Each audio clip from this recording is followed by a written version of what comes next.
بسم اللہ الرحمن الرحیم۔ آج ہم منہاج العربیہ کا درس نمبر 6 شروع کر رہے ہیں۔ درس نمبر 6 میں کچھ حروف کا استعمال کیا گیا۔ یہ حروف جارہ کہلاتے ہیں، مثلا فی، علی، الی، لل وغیرہ، اور بھی آتے ہیں، لیکن یہاں پر کچھ حروف جر کو استعمال کیا گیا۔ حروف جارہ یہ اسم پر داخل ہوتے ہیں اور آخری حرف پر، اسم کے آخری حرف پر جو حرکت ہوتی ہے وہاں پر کسرے کی دی جاتی ہے، زیر دیتے ہیں یہ حرف۔ تو اسم دیکھتے ہیں، پہلا اسم ہے البیت، اس کا معنی ہے گھر۔ المدرسۃ، مدرسہ۔ اب فی کے ساتھ، فی کا معنی ہوتا ہے میں، فی البیتی، گھر میں، فی المدرستی، مدرسے میں۔ الفرس، گھوڑا۔ الجمل، اونٹ۔ علی کا معنی ہوتا ہے پر۔ علی الفرسی، گھوڑے پر۔ اب دیکھ سکتے ہیں کہ آخری حرف پر جو حرکت ہے وہ زیر کی ہے، کسرے کی ہے، یہ علی کی وجہ سے۔ علی الفرسی، گھوڑے پر۔ علی الجملی، اونٹ پر۔ المیدان معنی میدان۔ المسجد کا معنی مسجد۔ الی، الی کا معنی ہوتا ہے تک۔ المیدانی، میدان۔ الی المیدانی، میدان تک۔ الی المسجدی، مسجد تک۔ الولد، لڑکا۔ الوالد، باپ یا والد۔ اب یہاں پر لام کا استعمال ہوا ہے۔ للولدی معنی لڑکے کے لیے۔ لل معنی ہوتا ہے کے لیے، جب لام لگا دیتے ہیں تو اس کا معنی ہوتا ہے کے لیے، تو للولدی لڑکے کے لیے۔ للوالدی باپ کے لیے۔ ابھی آگے آئے گا کہ جب لام کسی اسم کے شروع میں لگا دیتے ہیں تو جو حمزہ ہے الولدو، مثلا یہاں پر الولدو تھا، لیکن جب لام لگایا تو الف جو ہے حمزہ ہے وہ کسرہ الف گر جاتا ہے اور آخری حرف پر کسرہ آ جاتا ہے، تو الولدو سے للولدی ہو جائے گا۔ البیت، گھر۔ المدرسۃ، مدرسہ۔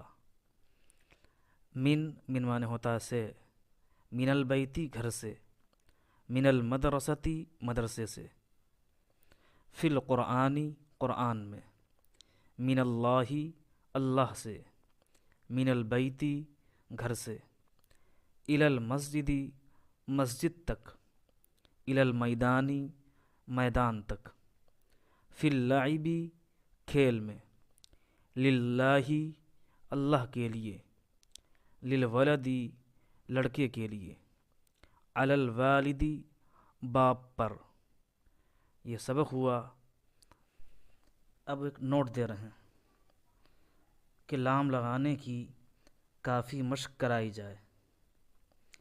الف لام والے اسم پر لام لگانے سے الف لام میں کا حمزہ گر جاتا ہے، جیسے یہاں پر للہ ہے، للہ دیکھ رہے ہیں آپ، جب لام لگاتے ہیں تو الف جو حمزہ تھا وہ گر جاتا ہے۔ اسی طریقے سے للولدی ہے کہ لام لگانے سے حمزہ گر جائے گا۔ اب ہے ترجمہ کرو۔ مدرسے میں کی عربی فی، مدرسے کی مدرسہ، تو جملہ ہوگا فی المدرستی، گھر میں۔ فی البیتی، من المیدان سے اس کی عربی آئے گی من المیدانی، مدرسے سے من المدرستی، گھوڑے پر۔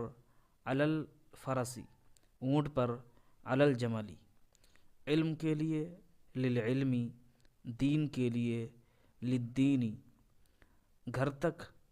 الی البیتی، قیامت تک۔ الی القیامتی، گھر سے مدرسے تک۔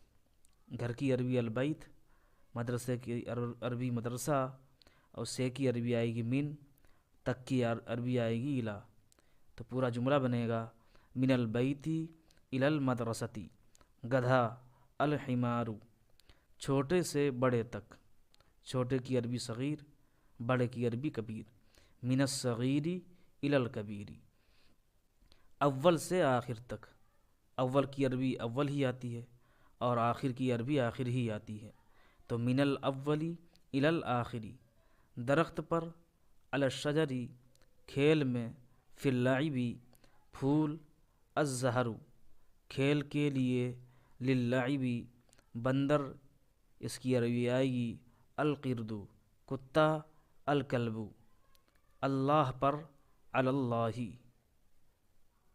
حرکات لگاؤ، لکھو اور پڑھو۔ اب یہاں پر کچھ حروف جارہ استعمال ہوئے ہیں اسم میں، اور آپ کو پتہ ہے جب کسی اسم کے شروع میں حروف جارہ آ جائیں جیسے فی، علی، الی وغیرہ یا لل وغیرہ، تو آخر میں آخری حرف کی جو حرکت ہے وہ کسرہ ہوتی ہے، زیر ہوتی ہے۔ تو پہلا ہے فی القرآنی، دوسرا علی اللہ۔ اب الدرسو پر چونکہ حرف جر استعمال نہیں ہوا ہے تو اس کو پڑھیں گے الدرسو۔ آگے ہے للعلمی، اسلام، من المسجدی، الدین، للرسولی، من الزہری، الشجر، الی البیت، فی الجنتی، علی الجمل، للفرس، حمار، للعب، من الکبیر، للصغیر، علی الرجل، کلب۔ یہ سبق نمبر جو 6 تھا یہ مکمل ہو گیا ہے۔ اگر آپ کو پسند آئے تو اس کو دوسروں میں شیئر کریں اور ثواب کے مستحق ہوں۔